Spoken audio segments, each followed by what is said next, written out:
Did you know there's a load of ship parts that you've never even seen before? How about the fact that there's a hidden boost function that is never explained to you and lets you travel nearly twice as fast? In this video, we are going to cover these and so much more in my top 12 secrets that the game never tells you. The first tip is all about how to level up faster, so you can unlock more of the many incredible perks and skills available to you. And what's great about this tip is it's not some kind of glitch or exploit, it's just a really efficient way of gaining experience points. Now obviously the biggest chunks of XP are gonna come from the main quests, however they're very long and they are extremely limited. So this tip is very simple. You just want to go to a high density fauna planet, ideally at a high level. You will encounter swarms of fauna, and simply just traveling around killing them all is going to net you so much experience. The example I'm using here is Bell 1 in the Bell system, and as you can see it is absolutely riddled with octomaggots, which both die very fast and net me so much experience for every single kill. So much so that by the end of this short clip, I have gained an entire level. And this isn't even the most efficient planet to do this method on, because as you can see from the star system map, the fauna here is only moderate. So if you are able to find a very high density fauna planet, ideally one that says abundant, and also on a planet that is at least level 50 plus, you will be raking in ungodly amounts of experience points so damn quickly. And this leads me perfectly into tip number 2 before we even step foot off this planet. The second tip is how to easily get plentiful amounts of epic and legendary gear. So you want to start off by landing on a planet and ensuring you are on very hard difficulty. Next up, open your scanner and look for a structure. Now that we've cleared the way, we are at the Helium-3 extraction site that we marked on the map earlier. So again, let's just make sure the difficulty is set to very hard before we enter. And if you are underleveled, as soon as you have entered, the loot is now already locked in, so feel free to switch back to normal or even easy if you need to. And the next thing to do is literally just go around clearing the area. Once all of the enemies are dead, now for the fun part.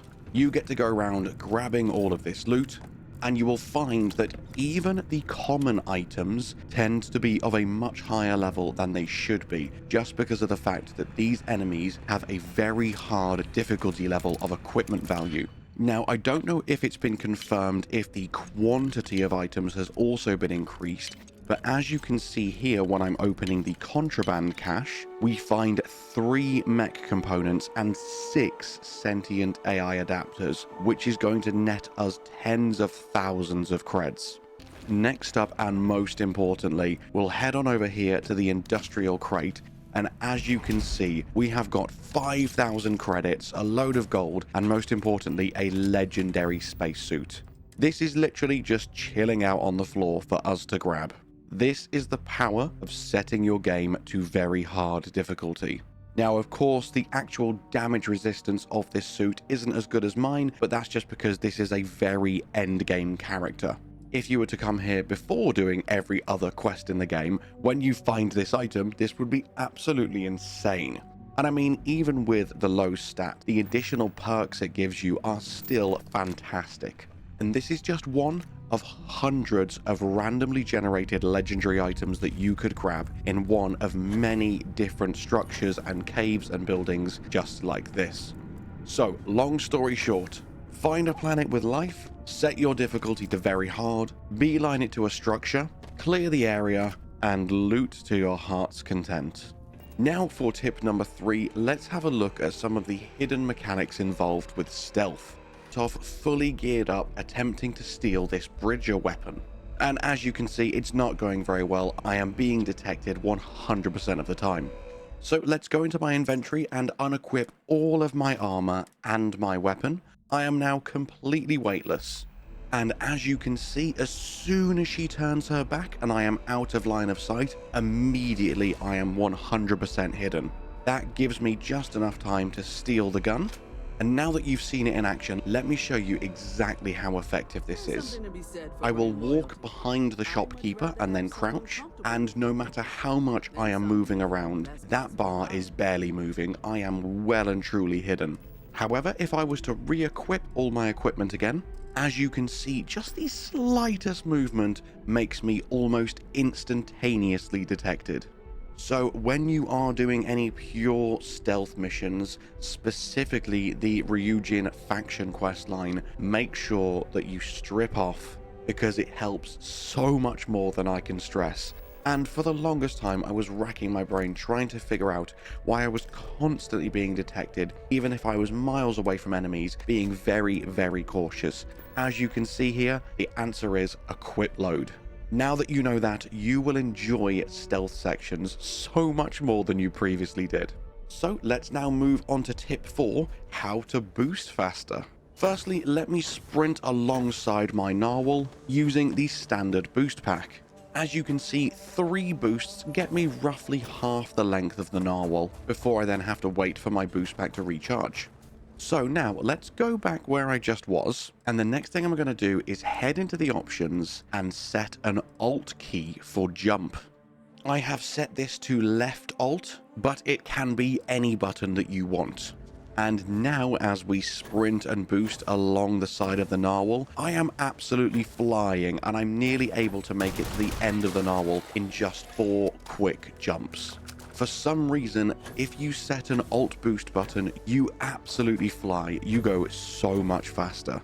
During my testing, there is just one other thing I wanted to show you if we go back into the settings. I wanted to be able to do this with spacebar because it would be so much easier, so I switched it around so that space was the Alt key.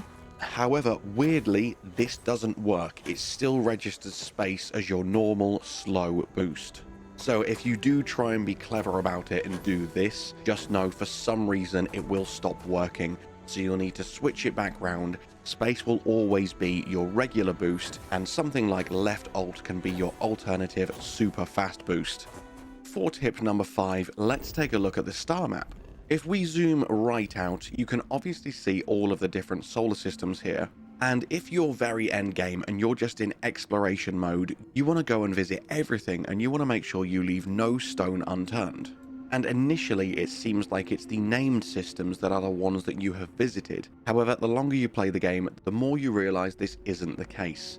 There is an indicator, albeit very subtle. You will see all the systems that you have been to have a glow around them, and the ones that you haven't, don't. So if we take a look at Barnard's Star and Altair, for instance, I haven't been to either of these systems yet. And you can use this method to identify really juicy, high-level areas that you haven't yet been to. Because as discussed earlier on in the video, these are going to contain the most experience, the biggest and baddest enemies, and most importantly, the best loot. Using this method, you can now explore the entire galaxy and know that you have covered everything. For tip number 6, another very simple one, and an alternative method to remove the stolen tag from your possessions. As you already know from my previous tips video, you can sell and buy back at any trade authority. However, if you don't have access to a trade authority, any modifiable item will automatically have its stolen tag removed as soon as you modify it. So remember that bridger we stole earlier? Let's use the weapon bench directly behind the shopkeeper, add a modification to it, and now we can sell it back to her for a big profit. This method is fantastic if you are worried about getting caught by law enforcement, because if you do, they won't just remove your contraband, they will also remove all your stolen goods, and you can very easily put a weapon bench and an armor bench on your spaceship, so you can do this literally anywhere in the universe in the comfort of your own starship. This next tip is more of an immersion choice and an atmospheric choice rather than something that is going to directly impact your gameplay. But did you know that just like in reality, all planets will have a dark and light side depending on the position of the sun? So if you do much prefer venturing in the daytime where it's lovely and bright, rather than having to go back to your spaceship and find a bench and wait for the really slow waiting system until it's daytime again and then get back up and then get out of your spaceship, Literally, you can just open up your map and touch down on the other side of the planet, and voila, it is now daytime. As I say, it's not something that's going to dramatically alter your gameplay, but it's a really cool feature that I'm glad they added, and it can be so overlooked. And as we're admiring some of the gorgeous environments just before we move into tip number 8, I would like to ask, if you're enjoying my videos and you haven't already, please consider subscribing to the channel. It's quick, it's easy, and it's free, and it helps me out so much more than I can stress, and thank you so much. Tip number 8 is all about registering your new ships and saving money. There are many ways in which you can acquire new ships. Some of them are slightly less than legal. And if you have acquired a ship through any underhanded means, then you will need to register it. And registering a ship costs, I believe it's around 80 or 90% of the value of the ship itself, so it ain't bloody cheap. As you can see here with the Ecliptic Bayonet, it costs nearly the entire value of the ship just to register this. However, did you know if you quit out of the Ship Services Technician menu and just open up your own menu, go to the ships at the bottom left, find the ship you want to register, you can do it yourself right here, and it is far cheaper. It actually only costs around 60% of the value. And obviously this is far easier and more convenient because you can literally do this wherever and whenever you want to. I'm assuming it's because the ship services technicians take a cut and it's their fee on top for performing this service for you. But when it's exactly as easy and exactly the same to do it yourself and you're saving money, why would you ever not choose this option? This game mechanic baffles me greatly, and if anyone can explain what is going on here, then please do, because this makes no sense to me. Why is the easier option the cheaper one? But anyway, don't look a gift horse in the mouth. This is a cheap, quick, and easy way to register your ships, so don't forget about it. Tip number 9 is another very easily overlooked tip that will not only save you a lot of time, but it will also make you a ton of money. As you probably already know, all ammunition in this game is weightless, and some of it can sell for a heck of a lot of money. When you have a few thousand of certain ammo types, that can sell for upwards of 100k depending on the rarity of the ammo.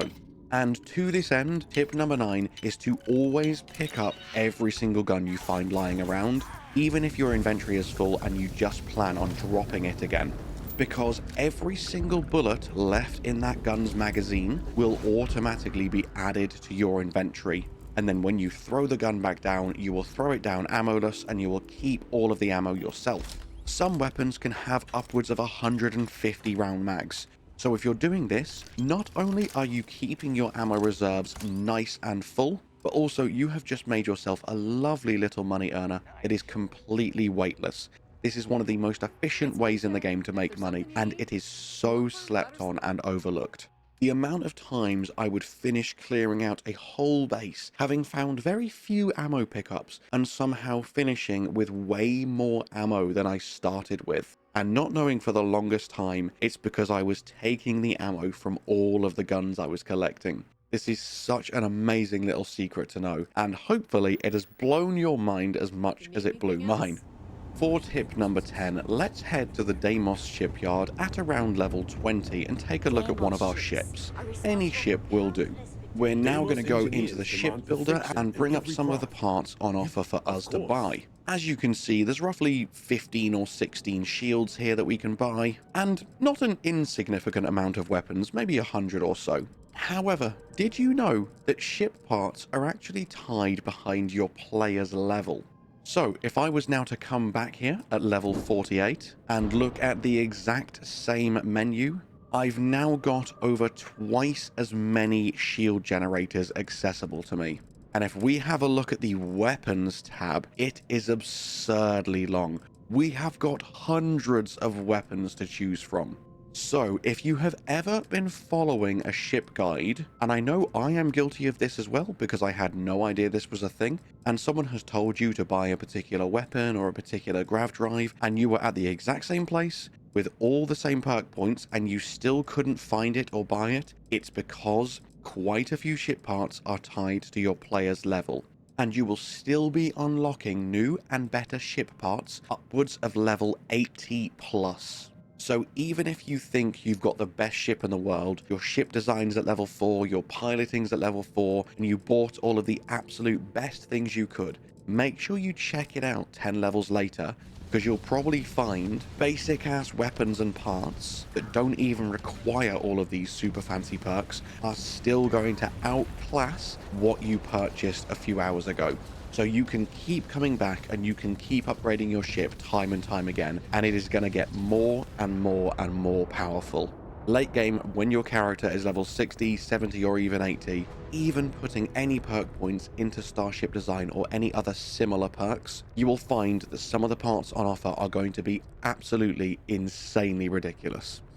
The penultimate tip for this video is going to seem very counterintuitive at first, and this is to actually not level up your lockpicking skill to max. As we're going around killing all these pirates to get to what I want to show you, let me explain a little bit further what I mean. Obviously, if you do unlock master lockpicking, you will be able to access more areas, and you will unlock more ways to complete certain missions, particularly stealth missions or just alternative ways through certain areas. And to that end, lockpicking is pretty cool, but it's never actually required. So the only other reason for you to pick lockpicking would be to open all of these juicy locked weapon cases and science cases, etc., and get your hands on some loot that would have been otherwise inaccessible to you. The only problem with this is almost all of the really good loot isn't even locked behind lockpicks. It's just going to be in cases that are readily available for you to loot and on the corpses of your enemies. As you've already seen, just by killing these pirates, I've grabbed a rare item, I've grabbed an epic item. There is plenty of really good loot to be had. Whereas in stark contrast, as I come to the advanced lock safe here, I will use a digipick to open it, and literally all I get is a tiny bit of ammo and 700 credits. And before we move on, let me give you an even better example. This was just slightly further on in the exact same base. I have just looted an epic rifle, and right round the corner is a legendary helmet. As we keep going, an abundance of really tasty loot just ready to be grabbed, including this rare spacesuit, a few more weapons, loads of ammo, and now we get to an expert level door. And we think, oh, I've just picked up a legendary armor set. There's gotta be some really good stuff behind here, right? So we unlock the door, we head in. Literally all there is a common piece of trash spacesuit and a load of literal garbage. So again, I cannot stress enough, the only reason to unlock the higher levels of lockpicking is if you plan on using them for alternative ways to complete missions. If you want it for the loot, you will be sorely disappointed. And now let's finally move on to my 12th and final secret tip for Starfield. And just quickly before we wrap up the video, again, I'd like to remind you that you can play War Thunder for free right now using my link below, and that will grant you a huge bonus pack including vehicles, boosters, and more. This tip came about from me encountering a very unfortunate series of events. I had contraband on me, and I also accidentally acquired a bounty from the United Colonies. Now, if I still had access to the Crimson Fleet, I could have gone to them to get my bounty cleared, or if I wasn't as greedy, I could have just offloaded my contraband. But I really want this money. So at first I thought, oh, I know, I can just teleport to someone else and clear my bounty there. But of course, that wasn't going to work because I had contraband on me. So at this point, I was literally aimlessly floating around space with contraband and bounties for everyone, and I had nowhere to go until I came up with this idea. All you need is a few resources, and then this is very simple and easy to pull off. Head to literally any uninhabited planet and build yourself an outpost. Now you will be able to go to the miscellaneous tab, build yourself a self-service bounty clearance, clear all your bounties, travel to the den to sell your contraband, and job done. May I be of service? I hope we have what you need.